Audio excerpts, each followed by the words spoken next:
नमस्कार, welcome back to your own YouTube channel The Magnificent Brain. आपके अपने ही YouTube channel The Magnificent Brain में आपका स्वागत है, इस्तकबाल है, खैर मकदम है।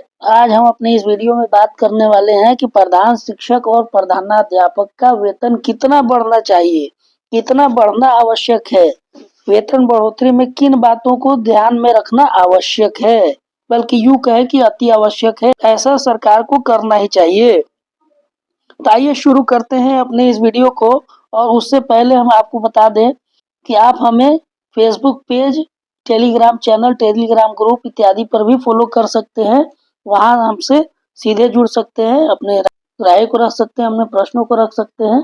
इसका लिंक वीडियो के डिस्क्रिप्शन में मौजूद है, वहां से आप सीधे ज्वाइन कर सकते हैं।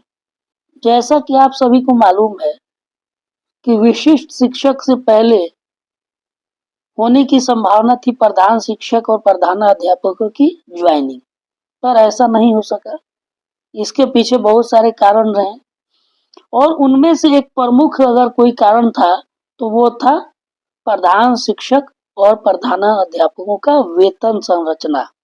वेतन एक बहुत ही महत्वपूर्ण कारक रहा जिसके कारण प्रधान शिक्षक और प्रधानाध्यापक के ज्वाइनिंग में लेट रही। हालांकि और भी बहुत सारे कारण रहे, लेकिन उसमें से एक प्रमुख वेतन भी रहा है। ऐसा क्यों मैं कह रहा हूँ, इसके बारे में भी हम लोग बात करेंगे।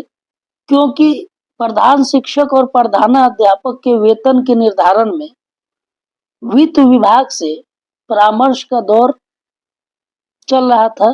अब लगभग माना जा रहा है कि यह दौर अब अंतिम चरण में है और प्रधान शिक्षक और प्रधानाध्यापक के वेतन बढ़ोतरी को लेकर सरकार युद्ध स्तर पर कार्य कर रहा है और बहुत ही जल्द उनके बढ़े हुए वेतन के बारे में जानकारी विभाग के द्वारा दी जाएगी। इससे पहले आप जानते होंगे कि प्रधान शिक्षक और प्रधानाध्यापक का जो वेतन निर्धारित किया गया है वो कितना है। तो अभी जो निर्धारण है वेतन का, प्रधान शिक्षक का 30,500 रुपया और प्रधानाध्यापक का 35,500 रुपया ये निर्धारित किया गया है विभाग के द्वारा। लेकिन अब इसमें बढ़ोतरी की बात की जा रही है। और क्यों बढ़ोतरी की बात की जा रही है, क्यों जरूरी है वेतन का बढ़ना, इस पर भी हम इस वीडियो में बात करने वाले हैं। जैसे आपने यहाँ देखा, क्यों बढ़ाया जाना जरूरी है प्रधान शिक्षक और प्रधानाध्यापक का वेतन। क्योंकि इनके साथ बहुत सारे मसले हैं, बहुत सारे दायित्व इनको निर्वहन करने हैं और बहुत सारे परेशानी हैं। इन सारी बातों को ध्यान में रखकर ये आवश्यक है कि इनके कार्य क्षमता के अनुसार, इनसे जो कार्य लिया जा रहा है, इनके कार्य के अनुसार इनका वेतन होना जरूरी है। अगर हम दायित्व की बात करें तो प्रधान शिक्षक और प्रधानाध्यापक के द्वारा किन किन दायित्वों का निर्वहन किया जाता है, तो जैसे आप देखेंगे कि विद्यालय का प्रशासन और दैनिक कार्यों का प्रबंधन करना इन्हीं का दायित्व है। शैक्षणिक योजनाओं और कार्यक्रमों का विकास और क्रियान्वयन करना भी इनका दायित्व है।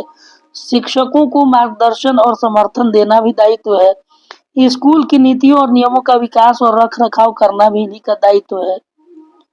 उसी तरह कर्मचारियों की प्रेरणा, प्रबंधन, अनुशासन, ये सारे जिम्मेदारी प्रधान शिक्षक और प्रधानाध्यापकों का है। स्कूल में सकारात्मक और लाभकारी शिक्षण सीखने का माहौल बनाए रखना भी इन्हीं का काम है। स्कूल की गतिविधियों का आयोजन करना इन्हीं का दायित्व है। माता पिता, समुदाय और सरकार के साथ संबंध बनाए रखना दायित्व है। विद्यालय के प्रदर्शन और विकास की रिपोर्ट स्थानीय समुदाय और शैक्षिक प्राधिकारियों को देना, छात्रों के साथ प्रमुख व्यवहार संबंधी मुद्दों का समाधान करना सब प्रधान शिक्षक और प्रधानाध्यापक का दायित्व है। स्कूल परिसर में सभी सुरक्षा सुनिश्चित करना दायित्व है। एमडीएम का सफल संचालन दायित्व है। विभिन्न पंजियों का संधारण दायित्व है। विभिन्न योजनाओं का सफल संचालन भी प्रधान शिक्षक और प्रधानाध्यापक का ही दायित्व है। तो इतने सारे दायित्व हैं। तो जब इतने सारे दायित्व हैं, दायित्व को ध्यान में रखते हुए इनके वेतन में भी इजाफा करना आवश्यक है। सिर्फ दायित्व ही नहीं है, और भी बहुत सारे मसले हैं।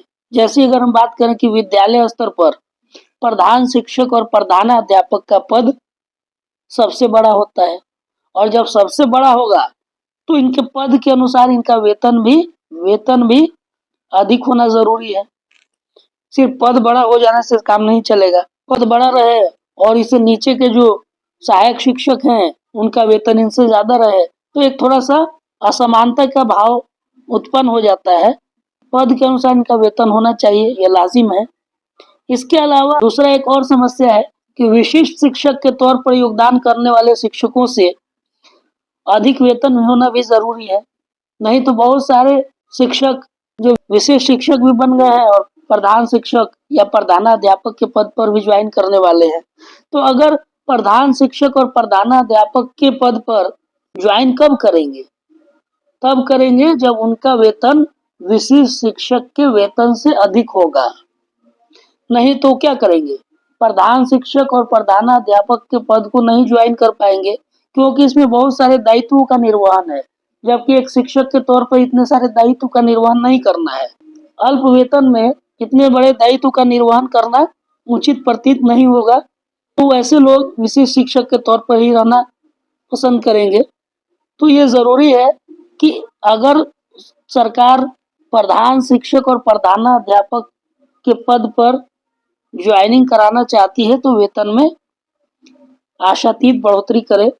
कम से कम विद्यालय के वरीय शिक्षकों से 5 से 10,000 रुपये अधिक होना चाहिए इनका वेतन, ताकि पद की गरिमा बरकरार रहे और ये सफलतापूर्वक अपने पद का निर्वहन कर सकें, गरिमामय तरीके से अपने पद का निर्वहन कर सकें। ऐसा ना हो कि सिर्फ प्रधान शिक्षक का पद हो और उनका गरिमा ही नहीं बचे।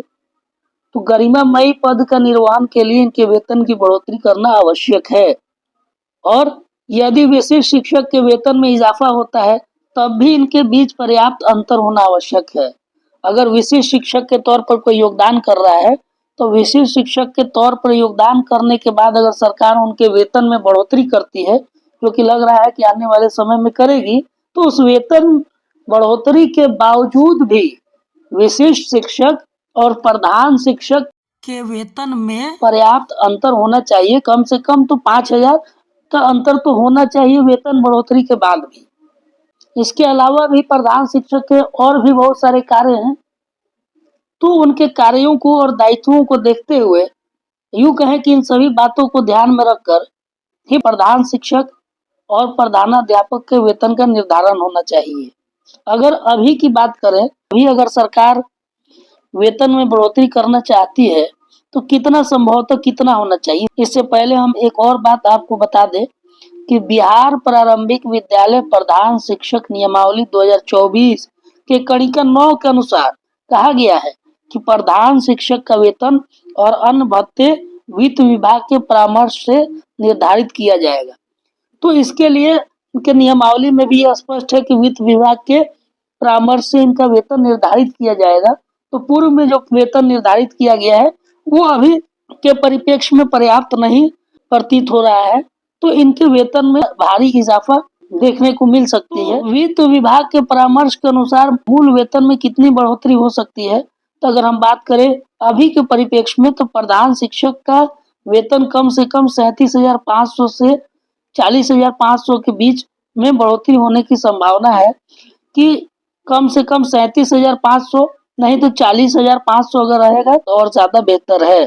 प्रधानाध्यापक की बात करें तो 40,500 से 45,500 के बीच में होने की संभावना है। इस तरह का वेतन बढ़ोतरी अभी के समय में सरकार के द्वारा किया जाता है। तो निश्चित तौर से प्रधान शिक्षक और प्रधानाध्यापक के पद को ज्वाइन करने में किसी शिक्षक साथी को कोई परेशानी नहीं होगी और वो खुशी खुशी अपने दायित्वों का निर्वहन कर पाएंगे। तो इस चीज को सरकार को ध्यान में रखते हुए ही वेतन बढ़ोतरी की दिशा में कार्य करना चाहिए। उम्मीद है कि आपको हमारा यह विश्लेषण या जानकारी अच्छा लगा होगा।